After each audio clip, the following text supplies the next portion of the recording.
Welcome back to ReadingBear. Today, we will take a look at some new IDoWorkHereLady stories. And if you enjoyed my content, please don't forget to subscribe to my channel and post some bear emojis in the comments. Let's go! The next one is titled, Karen wants to kick my GF and me out of the hotel my dad owns. This happened a few days ago. I'm an 16-year-old boy from Stuttgart, Germany. That day I was with my girlfriend in a nearby city. Because my dad got a famous hotel there, he asked us if we would like to stay a few more days in the city. We had holidays, so we agreed. We spent the whole day and the night in the city and had a lot of fun. Later we wanted to check into our room. My dad reserved the president's suite in Germany. It is like a penthouse. Because it was late, there was only one person at the reception and tried to check in. But that crazy lady just ignored us for like 5 minutes. Then Karen said with that "you're not worth it" tone, "What are you little idiots doing here? You surely can't pay for a night. I mean, look at you with your long t-shirt and your broken jeans." It was an oversized t-shirt and jeans with holes at the knees. But then Karen got too far and said, "Also, we don't want girls like her in our hotel." My GF had a hard and long time with bullies and is really sensitive. So I said, "Mom, my dad reserved the president's suite for use. Also, could you please lower your tone? We are still human and earn some respect." Now she just laughs at us and said, "Haha, for sure you got the president's suite. If you don't leave right now, I'm gonna call the security." I agreed because I knew that a family friend works here as a security guard and said, "Go ahead and call the security." She called the security. They arrived a few minutes later. They recognized me and asked what is going on here. I said this crazy lady refuses to let us in our rooms. The security asked if there is a problem for letting us in. She just said this idiot and his girl could never pay for a president's suite. Now the security laughs and asked if she knows who I am. She answered with, "Yeah, a dumb idiot." The security said, "Excuse me, you know he is the son of the owner?" So Karen got kicked out, but she had to do the dramatic Karen thing, scratched a security guard and spit my GF in the face, so she got fired and is now charged with assault. The next one is titled, You Can't Do Anything. You're just a passenger like me. I've posted in IDoWorkHereLady before about how some girls thought I was following them from the station. Sadly, I've had another encounter. It was my day off and I went to my local station to travel to see a friend, fully masked obviously.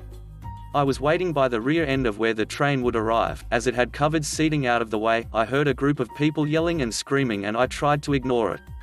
They continued to get louder, but one girl in particular was obviously the ringleader.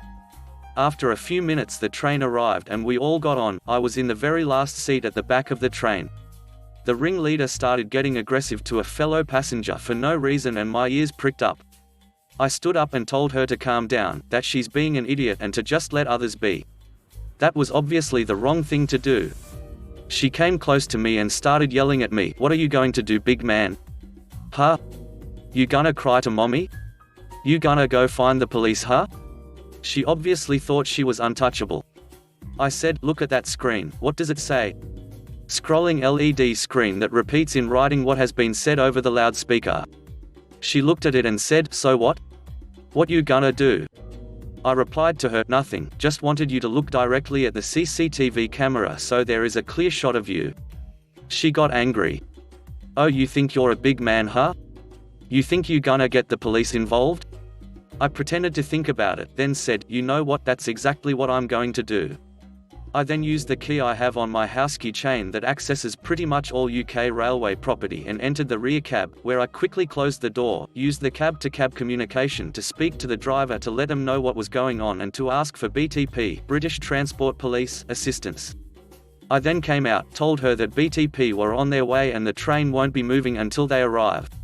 She didn't believe me at first, but then after the train wasn't leaving the next station I could see she was getting a bit frustrated. When they did arrive eventually, I gave them my work ID and side of the story and they were all taken off. The next one is titled, Oh, You're Good Friends with the Owner, I Must Have Amnesia. Okay, bit of background, I'm female, currently 35, and I joined the Navy straight out of high school in '03 and was medically discharged in '06 and had made several friends in Cali while I was there. In '06 I started a small business making lighted decorations. To start I did everything myself, but as time went hired others. By 2008 I had a small crew of 5 working for me, but in 2009 it really grew, and I needed to get at least an additional 5 people, but I was looking for 10 to better keep up with orders.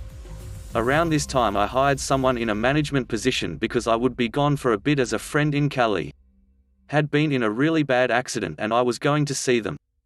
A bit turned into 3 weeks before I returned home. I got back on Saturday morning and spent the day getting caught up on work and checking in with the manager on hires and sales that happened while I was gone. He informed me we had 12 new hires because 2 of the worker quit while I was gone. Now I do need to state that we have 3 office cubicles, mine, the manager's, and front desk. Front desk FD answered calls, took orders, and accepted customer complaints for me to deal with. Saturday and Sunday front desk is closed. Turns out one of the new hires was FD. Monday morning I'm in my office doing paperwork when I hear FD enter her office. I step out, introduce myself, and before I can say anything I'm confronted by FD. She has a Karen hairdo that is a vibrant orange and a voice like Fran from The Nanny. It went something like this. FD equals front desk MG equals manager ME equals me FD, who the F are you and why are you in the owner's office? Me. I'm the owner, who the F are you to talk like that to me? At this time MG enters from the back and FD doesn't see him. FD, I'm FD and you are not the owner, he and I are close and personal, I kid you not, she actually purred the word, friends. MG, looking very confused, what is going on here? Me, talking over FD's babbling, apparently I need to go to the hospital because I have amnesia, as she is a close personal friend and I'm a he. FD, F you pig, you're not the owner. MG, actually she is the owner and I don't believe we will be needing your services anymore. At that you can literally see the light leave her eyes AF. She realized she messed up. I ended up selling the business 5 years ago to the MG. To this day remembering the look on her face still makes me chuckle, and MG uses the story with new hires as a reminder to be careful how you speak to people, you never know, they could be your boss. The next one is titled, This is my painting. Okay, today I have my own story.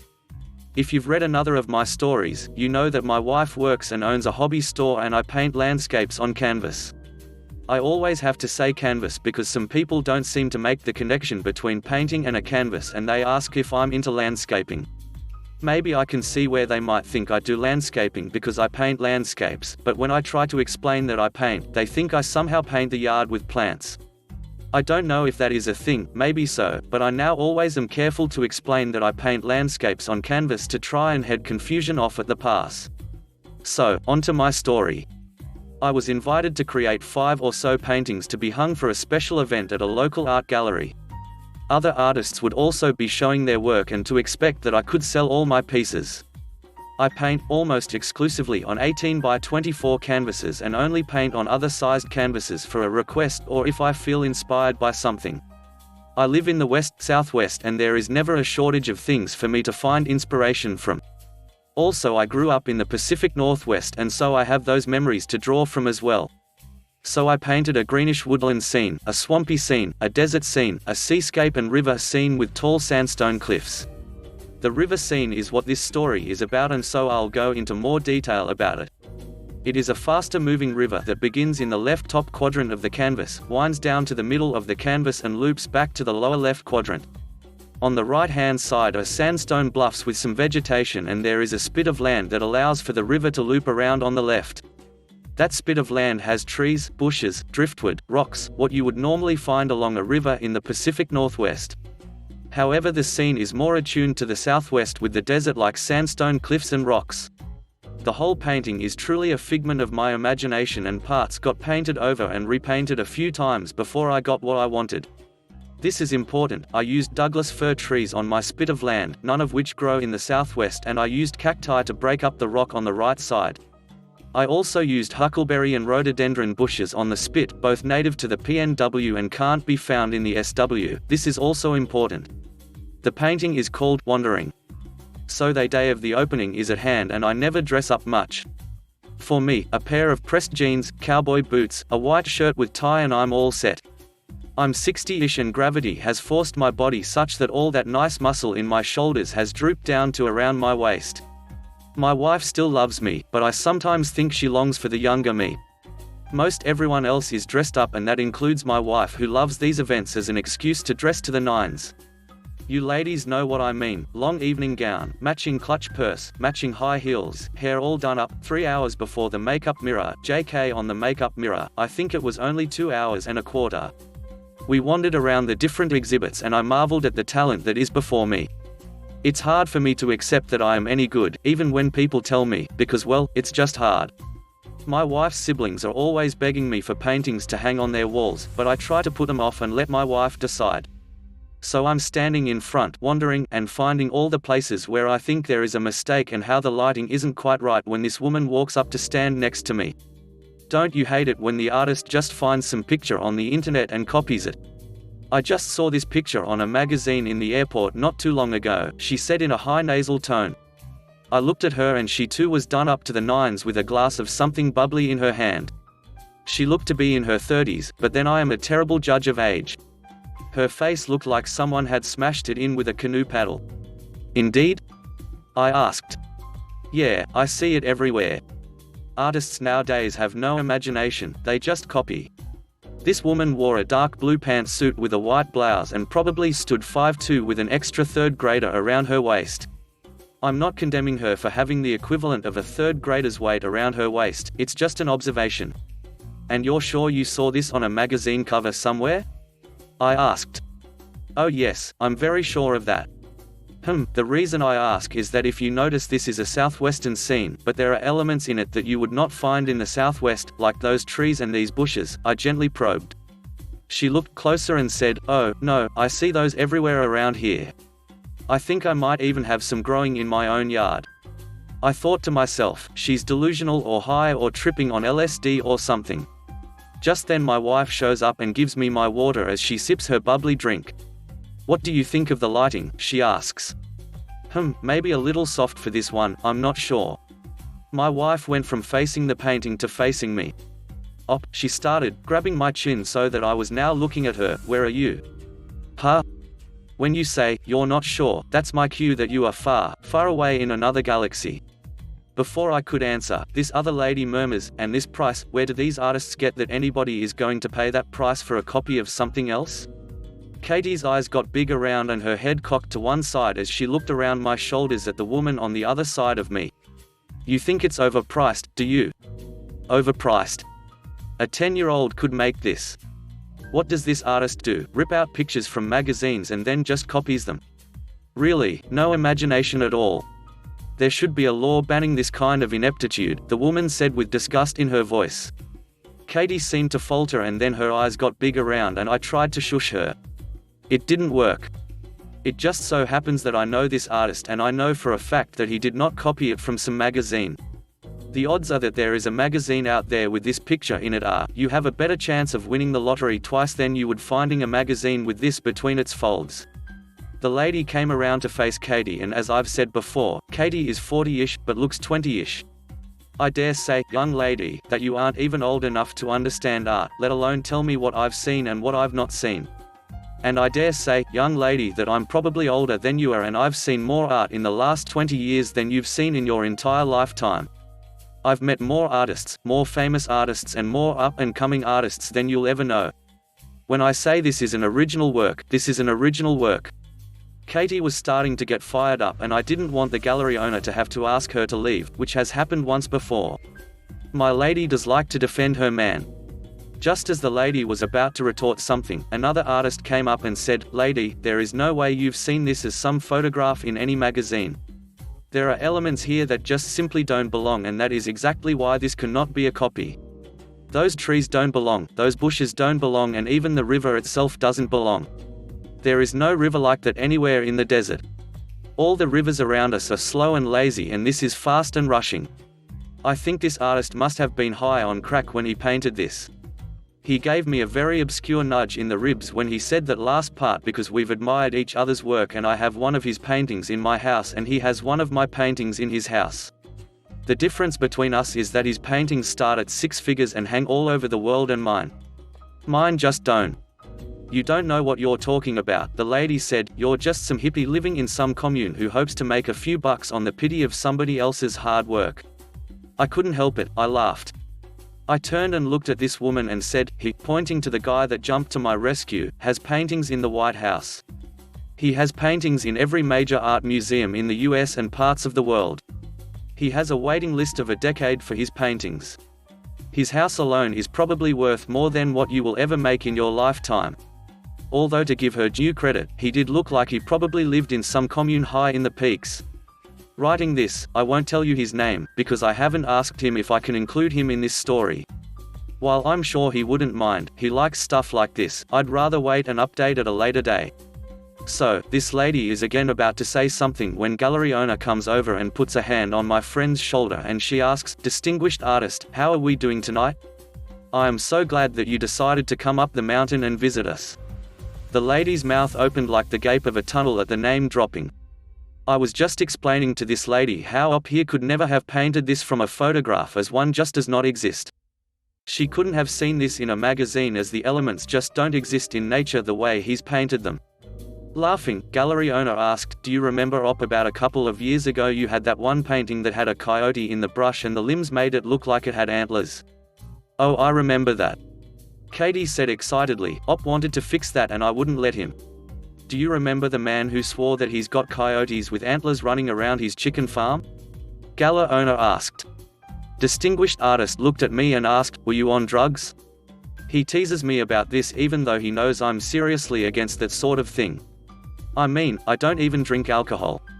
You didn't paint this," the lady said lightly. "He sure did," Katie jumped in, still excited. "I watched him from his blocking colors to his signature. I love to watch him paint." I watched as the lady slinked off, and when she was gone, I asked gallery owner, "Who was that?" Shaking her head from side to side, she said, "She's bat crap crazy Karen who thinks she knows all there is to know about art and paintings, and she just trashes this artist and then that one just to get her kicks in. I don't know why I let her into these things, she never buys anything." Well, I know this story didn't have that explosive ending you all clamor for, but it's one of the few Karen or near Karen stories I have. I sold all of my paintings and the city bought one of distinguished artist's paintings because, well, he is just superior at what he does, and they were discounted for the showing. When we got home, Katie just had to tell our daughter the whole story, and daughter said, "Isn't he always doing something like that? Putting in stuff that doesn't belong?" Katie gave me a look from the side of her face and said, "That's how you can tell it never came from a photograph." The next one is titled, "Bartender Tries to Throw Me Out." I'm an employee, so I'm a party host at my place of work, which happens to be attached to a bar. Both businesses are owned by the same man and work hand in hand. I've been an employee on my half for a little over a year now, yet I'd never made a run down to the bar before, until yesterday. I'm 18, but I've been mistaken for 13 numerous times. Regardless, I'm far too young to be sat in a bar. For the party I was working though, I had to make runs down to the bar to get the food for my party. So I head down and grab some of the food from the kitchen and start taking it over. I'd delivered maybe half the food when, on my way back to the kitchen, I hear a lady yell something. I'm a bit on the skittish side, so, if someone yells, I'm a right deer in headlights. I turn and see the bartender pointing at me and she calls me over. I toddle towards her like an apprehensive squirrel and she grabs my arm and tells me I have to leave while she drags me to the door. I was stunned, but I still had the sense to dig my heels in and nearly drag her down.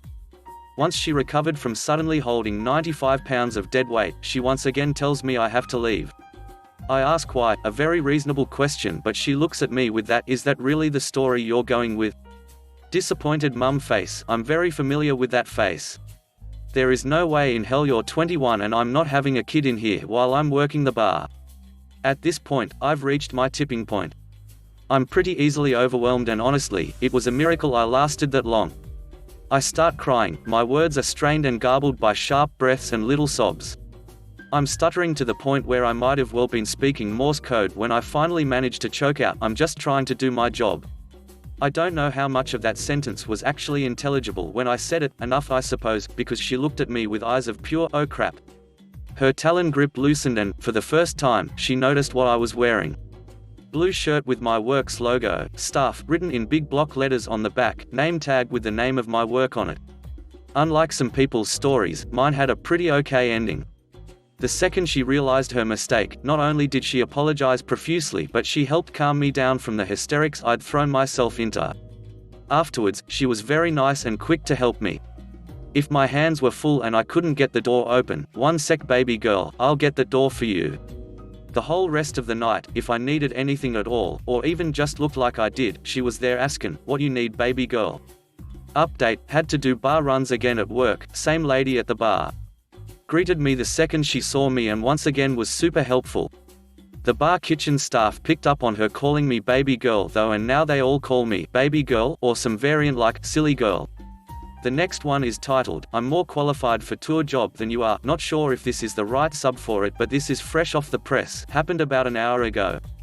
I'm a head of sales and marketing for a major property developer with 10 years of experience in the industry, several of those spent at a large competitor's company, let's call them money homes. They are considered the epitome of luxury due to the huge price tag. This will be important later on. My team covers all of the capital and a very large portion of the country. Roll on today, since we have only recently opened up and are launching new developments for which we don't yet have the staff. Today was the interview day. Normally for those kind of positions, the person would be interviewed by the sales manager for that particular development, sales coordinator and sometimes one of the sales directors. Since it's a bit of a track for the sales director to come in for the interview, 5-hour train journey when we're supposed to limit non-essential travel, HR asked me to step in as new employees will be reporting to me anyway. Q8 applicants we have waiting. First few interviews go pleasantly well but nothing special, until we meet interviewee No. 4. Meet Annabelle. Before she comes into the room she's sitting in the waiting area with other applicants, and not only I can hear her go on about how she pretty much has the job in the bag as she's overly qualified and the other guys are wasting their time, first mistake, then I can see her shuffling through papers at the admin desk which was left unattended, second mistake. She still doesn't realize that our office is behind a Venetian mirror. I can see her, she cannot see me. She hears the admin come back in and scurries away back to the seat. It's now her turn for the interview. She comes in, hands me a copy of her CV and sits down opposite myself and the other 2 members of my team. I look at her CV with a slight half smile, which I think she took as a good sign, so she goes off talking about her major accomplishments at different employers. She tells us that she's actually more interested in being hired for another position at our company, which she can assure me she's more qualified for than our current employee. She then starts spewing out figures of our marketing campaigns, which have not yet been published, and advises me on the results we should expect and what our next move in terms of marketing should be. I advise her that the only positions currently open are for sales staff, but asked her which one she's specifically interested in. She mentions, wait for it, sales and marketing director. My job. My co-workers both look at me in waiting, so I decide to play along. I've asked her what makes her more qualified than our current director. She comes back to the marketing figures point and asks me outright how many applicants are able to predict to a certainty what results you'll achieve, and then leads into a major point on her CV, money homes. So I started asking a little more about her position there, what was her area of responsibility, how long she has worked there, etc. She starts off telling this long, rehearsed story of how she started there as a negotiator a few years back and worked her way up to associate director, fancy name for managers responsible for more than one project, and how she eventually became sales and marketing director but is looking to leave, so discretion is of utmost importance. At that point I couldn't hold it in anymore. I really wanted to let her carry on, but I just burst out laughing and asked her to leave. She just gets very confused and starts asking what she said that has offended me. With the biggest grin on my face I then said, it's one thing hearing you talk down to other applicants when you're supposedly looking for upper management position, watch you steal confidential information from my admin's desk while pulling the 2 pages out of her hand, our marketing reports, and telling me and my colleagues that you can do my job better than me by lying to me about your experience. She gets offended and starts going off at me that I know nothing about her and she did not lie about her experience, and how would I have known that anyway? Annabelle, the reason I know you're lying is because I was the sales and marketing director at Money Homes during the years you have described, and not only do I know you were not in managerial position, I know that you were not even part of the department, even if you did work there, as the department was made of 42 employees, all of which I knew by name. I recommend that if you do indeed work there, you contact your director, as I will be filing a grievance against you for stealing confidential documents from their main competitor. Her face went pale as a sheet of cheap toilet paper. She turns on her heel, rips her CV out of my colleague's hands and runs out the door. Like, does she really think we did not keep her details on email when she sent the doc through? Can't wait to see if I'll be hearing from her or Money Homes anytime soon.